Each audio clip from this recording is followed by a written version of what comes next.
welcome back to the channel. And today I am reviewing Oppenheimer, a 2023 movie that we will get into as soon. But just first thing, hit that like button and subscribe to the channel if you're not already. At the time I am recording this, it could change. I am at 424 subscribers. I am doing great. So let's get into the good, starting with Oppenheimer.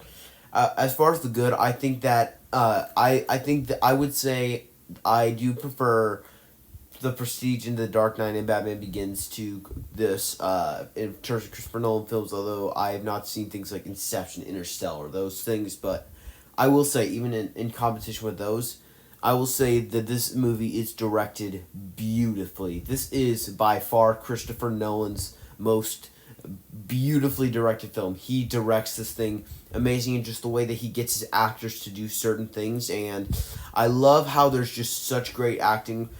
Things like Emily Blunt is now up for an Oscar. So is Cillian Murphy. So is Robert Downey Jr.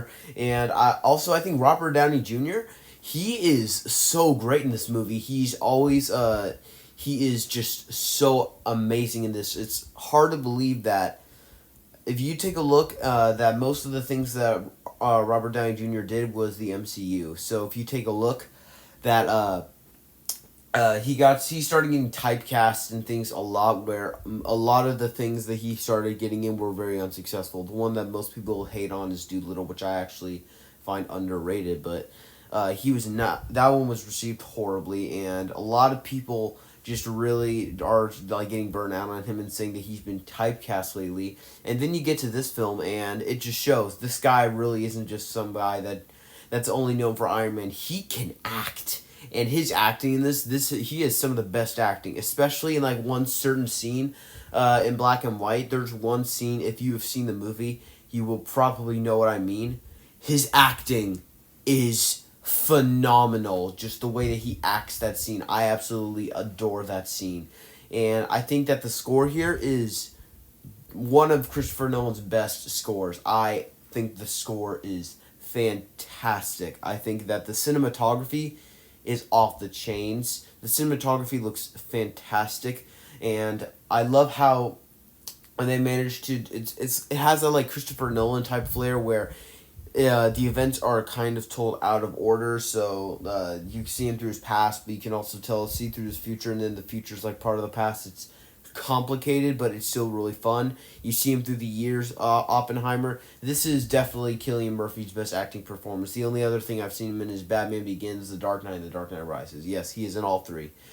He's mostly cameoed in The Dark Knight and The Dark Knight Rises, but he's one of the main characters of Batman Begins. But I love the acting here. I think it's absolutely fantastic, and I will say there's just amazing. I like how this is such a great movie where it's very long. It's a 3 hour long movie, but it keeps you intrigued because it's so interesting. It may not be a movie for you. If you're not a history buff and you don't like the idea of a 3 hour long movie, this could really stretch your, how do I say this? You may not be as invested as some other people, but I loved it. I so wish I could have seen it in theaters. But this film is awesome, and there's just so many awesome things in this film. And I like how, since it's such a long movie and it's dealing with such heavy and serious source material, that it has just the amount of time where every once in a while it'll like crack a little bit of a joke to break the tension. And it might be Christopher Nolan's funniest film. It's not a comedy, but Christopher Nolan can be pretty serious at times. So I like how every once in a while there's like a bit of humor thrown in. Matt Damon's character especially really knows how to like break the tension with some funny scenes. He can be very serious at times, which I was not expecting from Matt Damon, but I think it's just so amazing the way that they direct it. And I love Matt Damon's character in particular. She's also such a fun character.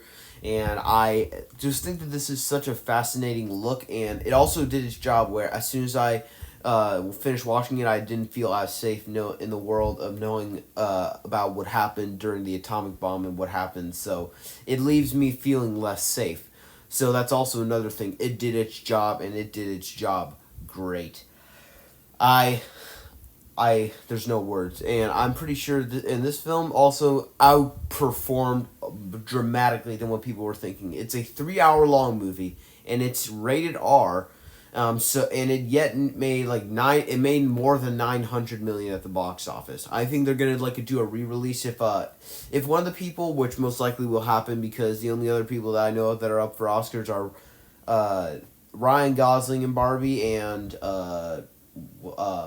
Margot Robbie in Barbie. They are the only other two people. So most likely, I have a feeling that someone from Oppenheimer's going to win. Probably RDJ or Robert Downey Jr. or it's either going to be Robert Downey Jr. or Cillian Murphy, in my opinion. I really hope so because they deserve that Oscar. Although I would probably say I think Cillian Murphy deserves it, but Robert Downey Jr. for that scene alone is close. I would say they're basically tied. So I think it's awesome just to sing, and I would say I think it would be a good idea if they did a re-release of it as soon as it if the person that gets the Oscar is from Oppenheimer, they can like do a re-release in theaters and it will crack 1 billion for sure. It's already made like 950 million, meaning all they need to do is give it a quick little snippet in theaters, and most likely in a few days it'll crack 1 billion. It is that awesome, and I just absolutely adore this film. I would say if I had to go mixed on some things, there's no negatives for this film at all. There's only two mixes. One, it's that I'm not a very big fan of the fact that they had to put the nudity in there. I get Oppenheimer's a bit of a womanizer, but there was when I was watching it with my parents, they only thought there was one scene, so there was more than one scene, and that kind of happened. We had a bit of a problem, which I was not very happy about. The other one is that Emily Blunt's character. I get she's an amazing actress, and I do think she's a great actress in this. It's just her character to me comes off a bit abusive. Like you can tell, like if you see the movie, you know that she does not give a flying flip about her kids at all. Like when the kid is mercilessly crying, she's not doing anything about it. She's just ignoring it, and she's not arguing when Oppenheimer decides to take the child to his brother's house, and when the child is crying and you can in another scene and the face is completely red and like you can tell it's absolutely in a lot of pain, probably because of how much has been crying. She's doing nothing about it. It's like she doesn't care about her own children, and she comes off that way about Oppenheimer too, like she doesn't care about him at times. And so I just found like I was a bit at arm's length from her character, so I felt like that was always something that partially kept me out of it. But in the end, this is a fantastic film. It's a 10 out of 10, A plus for me. I would give this an A plus on the entertainment scale for sure. I mean, for my final grade, it has a like 95 or 96 on Rotten Tomatoes. It's lucky, and in my entertainment scale, it is either probably because of what that thing of Emily Blunt, I would dock it to 99 or 98. Also because it is very subject. It's very harsh material for subject matter. Like it's very dark, so that's also something that's not as rewatchable. So guys, all in all, this is one of my favorites of the year. Go check this out. Don't rent it. Buy it. 5 out of 5 for me. You guys will love it if you are into this type of thing.